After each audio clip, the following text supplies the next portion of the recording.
Hi, welcome to Almost Cooperstown. I'm Mark. And this is Gordon, and we love talking about baseball.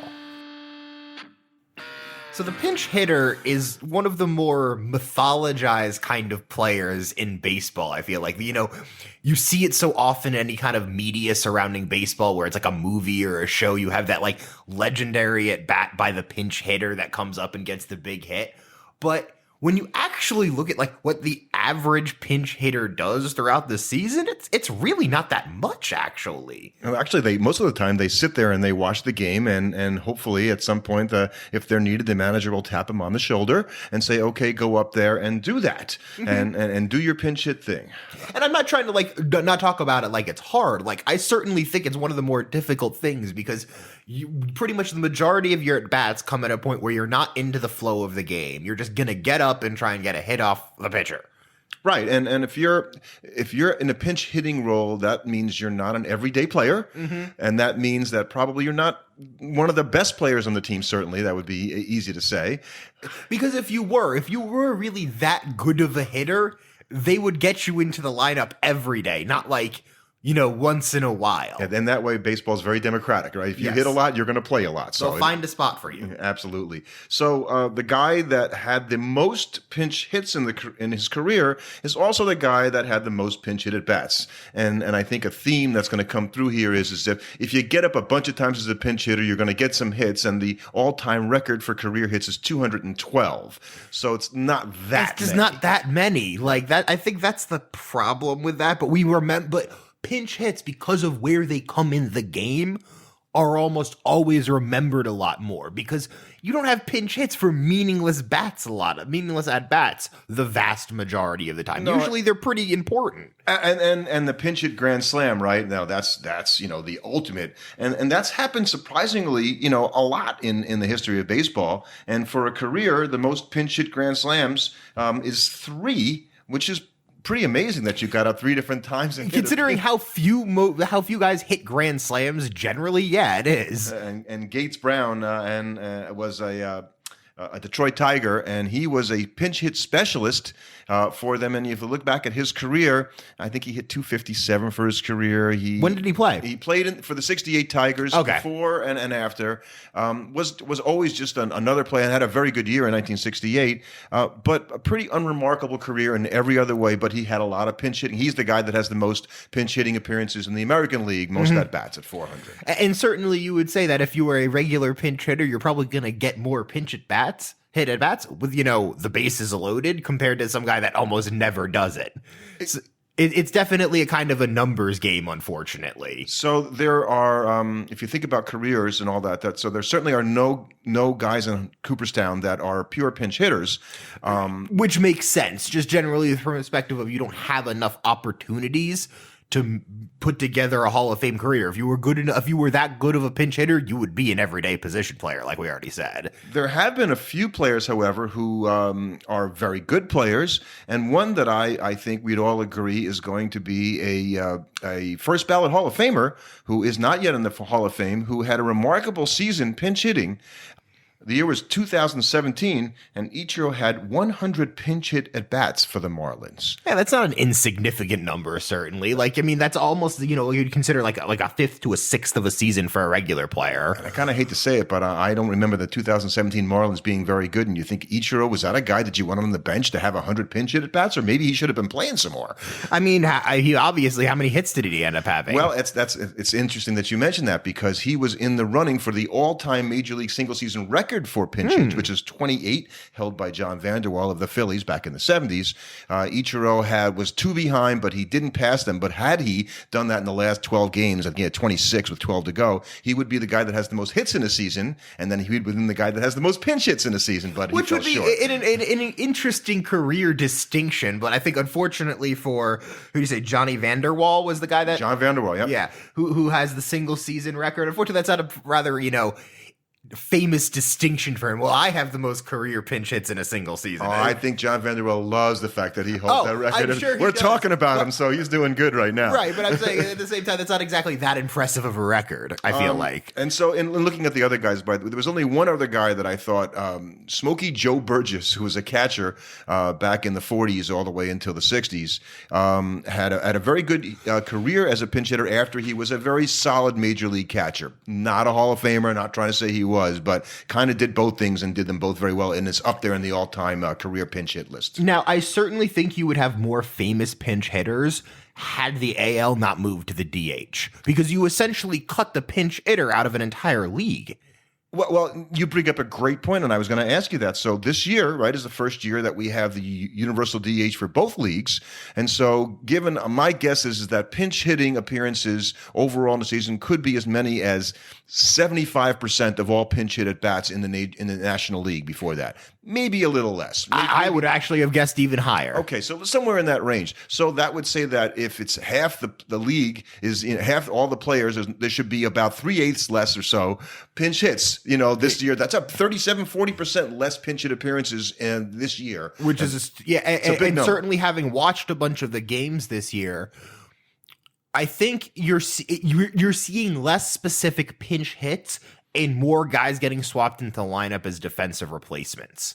So I think you might be seeing in the same way we're kind of seeing the death of the closer, we're witnessing the death of the pinch hitter. Yeah, that was the point I was heading towards. I think they're increasingly irrelevant, and for those of us who have been watching baseball a long time, and that would be both of us, not to get to watch pitchers ever hit again. People say, well, they're not good hits, but I'm going to miss hitting some of the, watching some of the good pitchers, get up there and bat. Madison Bumgarner has 19 career home runs. I think dude could just hit. He probably would have been, if he had been a regular everyday position player, probably would have been a pretty good hitter considering how good of a hitter he was while still being a pitcher. But we also know that pitchers, as a former one, they dissuade you from hitting earlier and earlier, right? So, they want you just concentrating on hitting. Unless you're good enough to be playing the field when you're not pitching, they generally don't bother with you hitting because it doesn't make sense, starting in high school, basically. Why are you going to give a kid that's only playing a third of the games at bats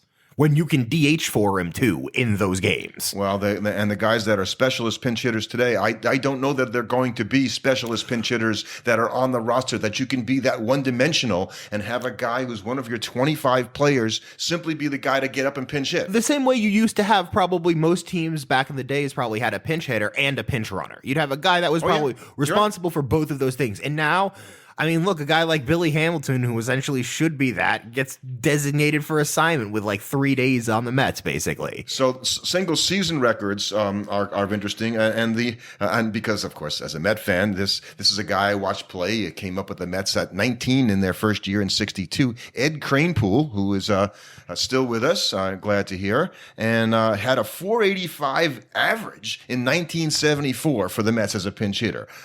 So that's ridiculous, actually, because I don't know how many at bats he had. I don't think he had many more than 50 at bats or 60 at bats. But still, to be that good over that small a sample size, and it's not and the thing is because of the way you pinch hit, you can't be like, oh, it was just like a hot streak, because it wasn't like he had all of those at bats grouped together at one time. They were spread out probably over almost the full season. And he was a average major league first baseman, I would say. Had some good years hitting, never was a power hitter. He was very good at pinch hitting, and Met fans have been lucky over the years, or maybe cursed, because we've always had to have a good pinch hitter on the team, because maybe our team really needed to get the run somehow. Rusty Staub, who was another almost guy, had a long career as a pinch hitter for the Mets and holds some pinch hitting records for that team. Lenny Harris, obviously, is the guy that has the most at-bats and the most hits that we said before, 212 hits as a pinch hitter for a bunch of teams. Yeah, you don't hang around with one team. But a guy like that is you're destined. If you're a great pinch hitter, you're gonna be swapping from team to team, because good teams will always be looking to pick up your services because you're a useful player to have around. And hitting as a pinch hitter for too many teams kind of says that you just didn't bring something, I think, to the table. If you're a great pinch hitter at that time, I don't know why you wouldn't have just stayed with that team. Probably because you weren't good enough to warrant putting in the field. You were probably too poor defensively to warrant putting in the field at any one position. And you wouldn't be the DH in the American League because I would guess something about your bat wasn't dynamic enough. Pinch hitters never struck me as guys that had big power, but they could hit a home run. They were never guys, they were never home run hitter type guys. And they were never a guy that was going to hit, if they batted a full season, hit 300, except for maybe Ichiro, but he was only doing that because of the age he was at in his career. But there are guys that will probably hit, like 280.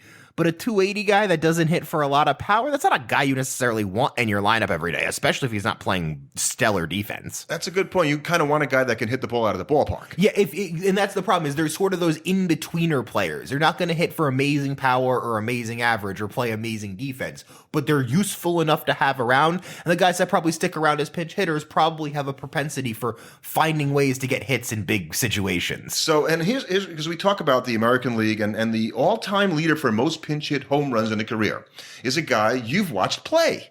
He actually hasn't been retired for that long. My guess is Matt Stairs. That you are right on, of course. And he's got, and this is hard to believe, 23. Yeah. Pinch hit home runs. And he played, and I guess I don't remember him playing in the National League, but he played for both leagues. He played the Nationals. He played for the Nationals for a bunch of years. And he played for Milwaukee and Pittsburgh, but I remember him with the A's mostly, and 23 is the all-time record combined. And then you've got a guy named Cliff Johnson, who was a really good player for Toronto, Chicago, Cleveland, and Oakland back in the 70s. He's got 20 career pinch hit home runs. And somebody I've not heard of is the National League leader, somebody named Jerry Lynch. No. And I'm like, wow, he's got the most pinch hit home runs ever in the history of the National League. I've never heard of this guy. Because unfortunately, how many of those pinch hit home runs? One, that probably tells you that none of those pinch hit home runs were in the playoffs. No doubt. Because if there was one of them in the playoffs, he would be a lot more famous. I'd have to look up his league. But the point is not to know a guy that has an obscure record like that. But I think it's just such an obscure record because people and if that shows anything, it shows how little importance we actually place on pinch hitting. Because I think it's kind of like the lefty-righty matchup thing. How much of it is this just invisible advantage we've created in our heads? How much better is except in the cases where it was actually the pitcher batting, how much better was the pinch hitter than whatever guy he was batting for? I don't think they had the data sets to make those decisions for a long time. I'm sure you could run simulations now that would compare using a pinch hitter in every one of these situations as compared to using your regular batter in that situation. And my guess is that it'd probably be close to pretty even. I'm guessing the pinch hitters would probably pull ahead because on average, if you're willing to pinch hit for somebody, it probably means they're not the best hitter overall. And as time went on, it became even less important, right? And to today, to be a good hitter as a pitcher. So I think it just got worse and worse and worse, and the pinch hitter just had value. And also, what's also lessened their value is you don't have guys on your team that hit 200 and play shortstop anymore. You don't have guys that are basically 3 outs in your lineup besides the pitcher. You don't get down to 7, 8, 9, which has changed the game in many ways, particularly for pitchers, because you don't have soft spots in the lineup. You can get you don't get a cruise through the 7, 8, and 9 spots, and that was something you could even done as early as 25, 30 years ago. Yes. Now, interesting, the pinch hit grand slams, which we talked about, the all-time leader with 3, we mentioned that 3 is the number, is one of my heroes growing up, and he played for the Giants with Willie Mays, and that was Stretch. Willie McCovey had 3 pinch hit So grand there's 2 slam. people with 3 pinch hit. That's correct. Okay. I thought there was only 1. And there's another guy who, again, tied him in the National League named Ron Northey. Huh. Right. Again. Yeah, so you go from a guy like Willie McCovey to a guy like Ron Northey, which tells you pinch hit. I think a lot of the stats just kind of show that it's being right place, right time, and being the guy that ends up delivering. And that would be true because a guy that you saw play is also tied with 3 in the American League. He played for Cleveland and Seattle. Ben Broussard had 3 pinch hit home runs. The guy, he pinch hit grand slams in his career, and Rich Reese, I remember just as a player for the Twins back in the 70s, and he also hit 3 pinch hit. So what? It's just exactly. It's like, okay, so many guys have done this now that it's like it's actually less impressive. It just because now it even screams more. probably just a function of getting the most pinch hit at bats with 3 guys on base. And that is really, the most important thing to being a pinch hitter is having a lot of at-bats, and then your name will be on this list of a guy that had 100. I could name people on this list, and you would know the all-time list to some degree, some of the players, but a lot of them you wouldn't. Because the other thing is that also what I'm guessing is a lot of pinch guys that get pinch hits at bats are just older players and are no longer quite able to sustain the grind of every day. But you know what? Like Todd Frazier. That's a guy that could be a pinch hitter. Yeah. Yeah, sure, he strikes out a lot, but you know what? Dude knows how to handle the bat. And you would feel maybe more confident having him up in a big pressure situation than, say, I guess he probably wouldn't have chased that curveball that Ramos chased last night when he grounded into the double play. So you watched Mark Sweeney play a little bit. For the Royals, He is second all-time in pinch hits and also pinch hit appearances. You don't remember Manny Mota. I remember him playing for the Dodgers, and Manny got a lot of at-bats and played in it. I think they brought him back in his 40s to play a game. But the rest of the thing, all the way down, to the 21st guy, Vic Davalillo, who was a nice player, there's just a bunch of guys that had a lot of pinch hit at plate appearances. 500. 400 was probably the fewest there at Vic Davalillo at 21 all-time on the pinch hit career list at 95 pinch hits. Yeah. So they're all contained between that and the 212. And ultimately, when you're looking at a lot of these, when you're looking at like what they would have done over a full season, it wouldn't be that impressive. No, their average would not be all that important, or Good. Something that would be noted. Correct. So let's see. A couple of other interesting things about pinch hits. Consecutive pinch hits in a career. Like just so in terms of at bats, yeah. Right. So most pinch hits consecutively, the all-time record in the National League is shared with Rusty Staub and Dave Philly, and that's 8 in a row. That's a statistical fluke, but impressive. So in 8 different games, he got up, got his pinch hit, and got a hit. Right, because you can only pinch hit once in a game. Yep. Yeah, every at bat after that is no longer pinch hitting. And then there are 3 guys tied in the American League. Actually, that is something I'm curious about. So how do they differentiate between? So pinch hitting means that he's just coming up, right, taking the at bat, and then somebody would be taking his spot. Then right, and then if he stays in the game, he becomes a position player. He's no longer a pinch hitter. That's what I'm asking, though. So if you come in for somebody, is that pinch hitting or is that just substituting for them? That still goes as a pinch hitting appearance. And only if you come up for them in the lineup before you go out into the field. Right. I think if you went into to be a defensive substitution. Yeah, that's all I'm saying. Yeah, if you go out to center field and come up the next inning, that's not a pinch hit at bat. But if you hit for them and then go out to center field, that is a pinch hit at bat. And here's another anomaly. So we talked about Ichiro having 100 pinch hit at bats in 2017, but the most pinch hit games in a season is Lenny Harris, it says in Baseball Almanac, with 95 in 2001. Mm-hmm. So here's my question: where did Ichiro pinch hit in this 100 and he had 95? But then how did one is pinch hit at bats and one is pinch hit games? If you can only be a pinch hitter one time, I don't know how the record could be both. I'm not sure how that works either. So there's some anomalies in the record keeping there, and the most pinch hit at bats in the American League is 72 by a guy you've never heard of named Dave Philly, and it's not spelled like the Philadelphia Phillies. It's Philley. Oh, okay. No. See, I'm looking at the data here. So Suzuki had 100 plate appearances, but he only had 91 at bats. But still, he had 100 appearances as a pinch hitter. So I don't understand the gains. If Lenny Harris had 95 games as a pinch hitter, I'm not sure what the distinction is. Did he have, other games that he... Or are they counting...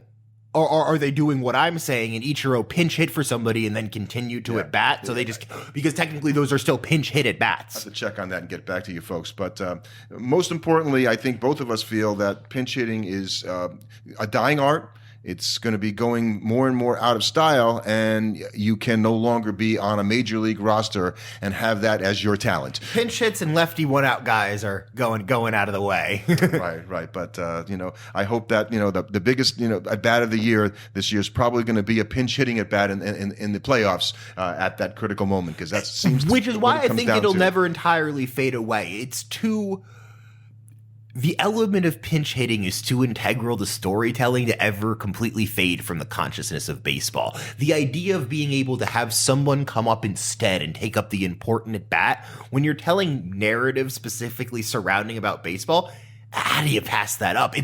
There's so much you can tie into that. So I don't think they'll ever completely fade. It won't just go away. Where I think like things like that one guy that would come in to get the one out for the lefty, that could fade from the consciousness of baseball. The specialist will be gone, but you're still going to have situations where a guy's getting a day off and he's sitting there in the eighth inning. He's got his bat in the dugout and they bring in the pitcher. And you got the guy that's injured and he's not playing that game, but he gets up to gut you out that one at bat, a la Kurt Gibson. Or Clay Bellinger sitting on the bench in the eighth inning, and you know if you're the opposition that he's in there. And so how you're going to play your pitching is going to be important enough to think, hey, we know he's in there. It's a one-run game. It could be something as simple as he's the fourth outfielder. He's not playing today, but he could get up and pinch hit for your weak hitting short. Always looming in the background. Yeah, exactly. Yeah. Or it's a lefty-righty matchup and you're able to exploit it. So here's the advice, as we say again, if you're a pinch hitter, you better find other things to do well because you're not going to last long in the majors.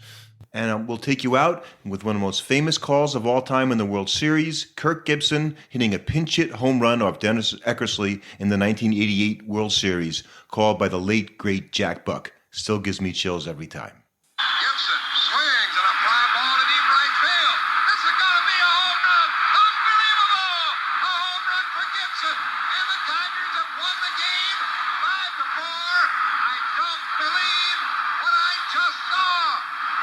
I don't believe what I just saw.